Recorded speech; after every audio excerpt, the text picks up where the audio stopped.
Hello and welcome to Health Professional Radio. I'm your host, Neil Howard. Thank you so much for joining us for another segment.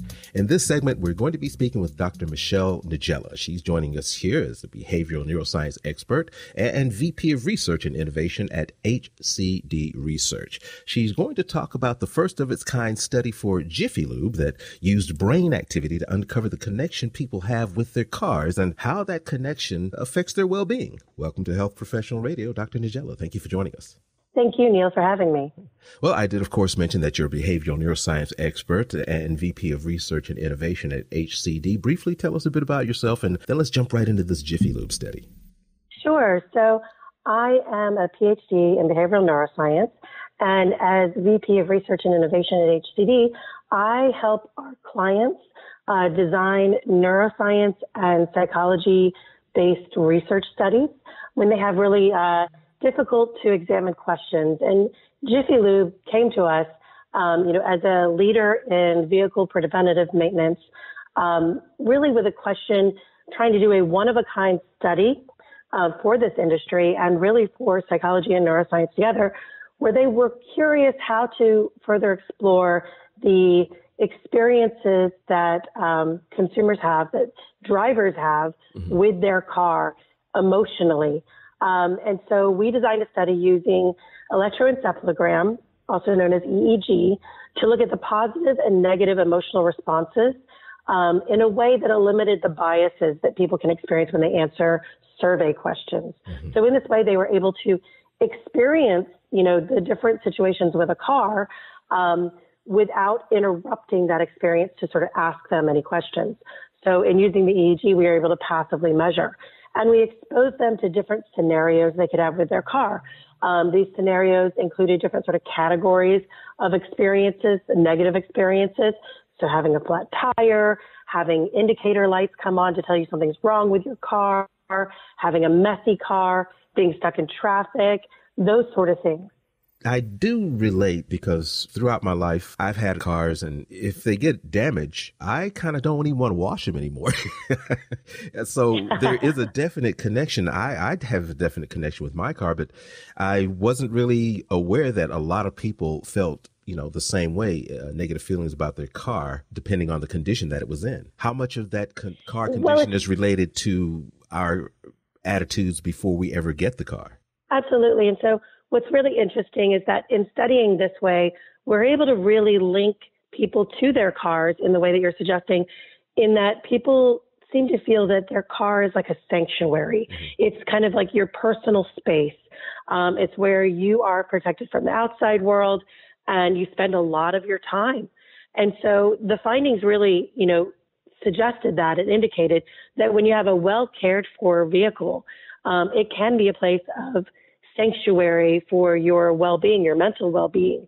So when we ask people to be in these different scenarios, anything from, a clean car or with no mechanical issues or damage, more than half the participants reported emotional responses like comfort and happiness. But when we measured them in these more negative situations, we saw a lot of stress and nervousness.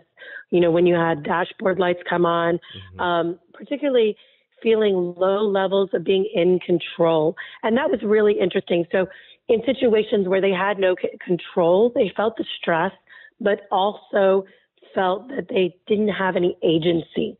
And that can, of course, be very important in, your, feelings of well-being, to feel like you have some sort of control over your life. So being able to be in control of your situation, even when it's something you don't know about, can be very important. So this really validated the high levels of stress and nervousness that arise when participants couldn't do anything to affect those scenarios. But we do know that, of course, if you're able to do maintenance on your car, you can avoid those sort of situations.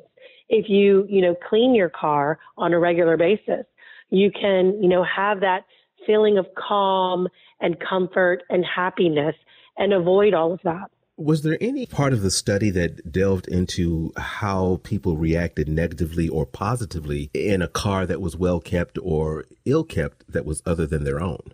Was there a connection with just being around dirty cars in general or damaged cars in general that related to negative emotional response? So that is a really interesting question, because the situations we put them in involved imagery, and those images were not of their own car. But we do know when we set up studies like this that we are using that as a way to put people in that position. So we're suggesting to them that this is their car, and they do take that as being their own car when we run the study. So what we did find is that there were some very strong emotional responses as though it was their own car, but it could be when you're in someone else's car as well. One interesting finding was that people felt embarrassment when they were in a dirty car. So they would feel embarrassed to have someone else, for example, see that their car was that messy. And that can add to that feeling of stress. Was there a strong identity with a person's personal situation connecting to their car as a representation of their, I guess, personal well-being, mental health, not only in their car, but in their life in general? And that's what we're really aiming for to understand in the study, to really link it back to that personal well-being and having, indicating really that these little things that you can do, organizing your car, cleaning your car, doing the regular maintenance can be a form of self-care, because this is your personal space, your environment, your sanctuary. And so it's really important to recognize that. Now, we really came to that conclusion because we saw huge differences between the situations that were inside the car versus outside the car. People were far more stressed and feeling more negative to negative things that happened inside that sanctuary space. And so we found that to be really interesting, that even situations like heavy traffic or flat tires, it was still more impactful that it was inside that personal space, that sanctuary. And, again, those are things that you can actually maintain with, preventative maintenance. And really thinking about this in terms of like self-care, that you can, be proactive and do something about your emotional well-being. Were there any differences or similarities maybe between age groups or between men and women as far as, maybe one or the other being more concerned with inside or outside conditions of the car?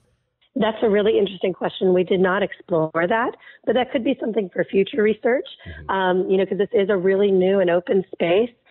So we did just look at, general population to look at those effects in this initial study. But there are definitely some interesting questions where there could be, differences among different groups. Maybe also thinking about people who are more organized versus people who are less organized. How do they feel in different situations?